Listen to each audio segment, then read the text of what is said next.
Welcome back to Afternoon Express. Now, the North Channel is considered as one of the most challenging swims in the world, as swimmers are faced with unusual swimming conditions, changeable weather, jellyfish, low temperatures.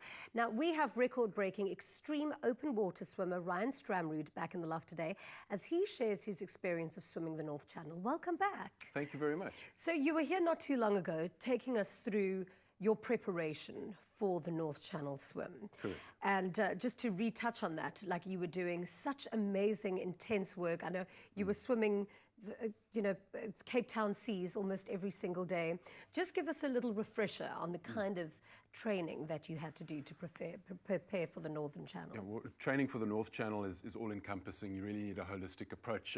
I do what you call total body confusion training, and that is never falling into a comfort zone. So from cold, rough water to flat water to a 25-meter pool to a 50-meter pool to daytime, nighttime, and then all the different temperatures that you need to try and improvise and make sure your body is as tough as possibly can be. And once you've done that, you start working on the mind. How do you even begin to start working on your mind, to put yourself just into such an extreme place? Well, it's exposure to the elements on a regular basis. Obviously, I do a lot of stuff to handle the cold, but it's also peace of mind knowing that you've got the right team in place and the right products around you to make sure that everything from the very periphery right down to the center core is well rehearsed and prepared. Yeah, well, you really do have such an amazing team. And of course, amazing sponsors as well that are able to make all of this possible. Dermikelp is obviously one of them. How did that partnership assist you? Dermikelp is an absolute natural fit for me, and I'm a swimmer. I expose myself to the cold, to tons of chlorine, to jellyfish stings, etc. And something as simple as a skin problem, an irritation, can completely hamper your training and even at the end of the day, your challenge. So Dermikelp being a product where it's a natural active ingredient, comes from sea kelp, actually, the stuff that I swim with. It's just perfect for me. It's the natural fit. It's a product that's cortisone free. And I use it every single day from head to toe, the body lotion and the shampoo and the conditioner as well, just to. That's kind of where I start, and then I know that I can get and expose myself to all the different elements with peace of mind. Well, as long as you feel completely supported and looked after through everything. Okay, so you're ready to go. This is the last time we chat.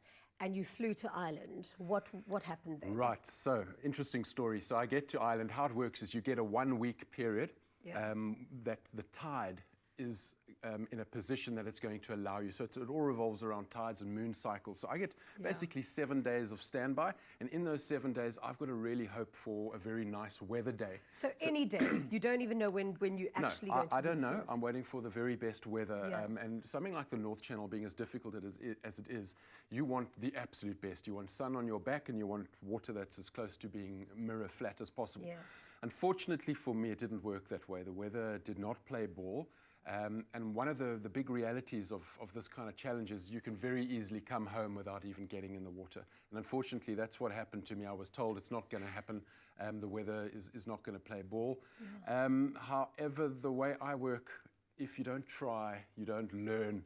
And if you don't learn, you stop growing. So I'm inclined, and I pushed the team a little bit and said, please find me a gap. I don't care about the conditions. Even if they're rough and horrible, I still would like to give it a go. Luckily, I've got a very professional team, swim team, who I employed and are friends with in Ireland.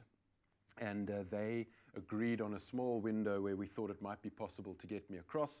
They made me think very hard about it. I lay awake wondering if I should or shouldn't. I decided to look it in the eye and take on the most difficult swim in the world in very difficult conditions. Unfortunately, it didn't work out so well for me. I started off really well. For the first 5.5 hours, there was, the water's very cold, about 12.8 degrees Celsius. Remember, I'm just in a Speedo, goggles and a cap, and I was swimming well, but because of the water being so unsettled and the waves coming over me, I was ingesting a lot of seawater and also getting very cold, and that was going into my lungs, which I didn't know about. And before I knew it... And you're just in a Speedo and a cap, like there's nobody monitoring your body at any I've got a given boat time. alongside me with a crew that are very focused on me and my support team. So they're counting my strokes and making sure I don't slip into hypothermia, because that's a very, very big reality in that swim. And on one of the stops, 5.5 hours in, I was told to pick up my pace. I need to push harder. And I thought that's odd because I'm swimming so comfortably. I was feeling good. And I tried for another half an hour and they stopped me again. Because you stop every half an hour to feed and to put some energy back in your body. And I was getting slower and slower, and my arms were getting slower. But without you even noticing? Without me noticing at first. But when they started putting pressure on me to speed up, because you've got to keep a steady pace. Yeah. You've got to keep your body in heat going, and you've got to get to a certain place before the tides change. Because if you're not at 20-kilometre mark and the tides change, you've got no chance of getting to Scotland. So they were putting a lot of pressure, and I just realized at one point that I'm battling to breathe. I couldn't get air into my lungs, and I was turning my head further and further, trying to find the air, and the more I gasped for air, the more water I was taking in. Oh, no. And eventually, everything gets very hazy for me. Firstly, I'm extremely cold, but secondly, I wasn't getting any air into my brain, so things become actually quite nice. You don't feel the pain anymore, but that's where you need the support team to watch you, and they realized something was very wrong. They know me as a swimmer. They know I'm well capable of making it, but I lost all power.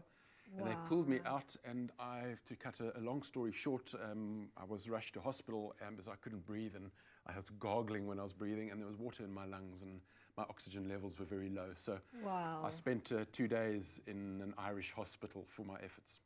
Well, we think you're an absolute hero, and we're so happy that you're okay, that you're fit and back.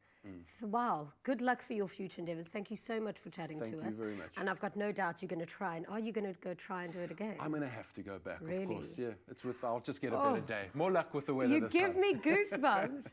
Now, despite not finishing, Ryan Stamrood has achieved what most people could only dream. Having excellent structure in place when attempting a sport such as open water swimming is extremely important. Therefore, Dermikelp has been dermatologically tested and clinically proven to rapidly soothe your sensitive, itchy and irritated skin, especially if your bare skin is subjected to ice-cold water conditions and chlorinated pools.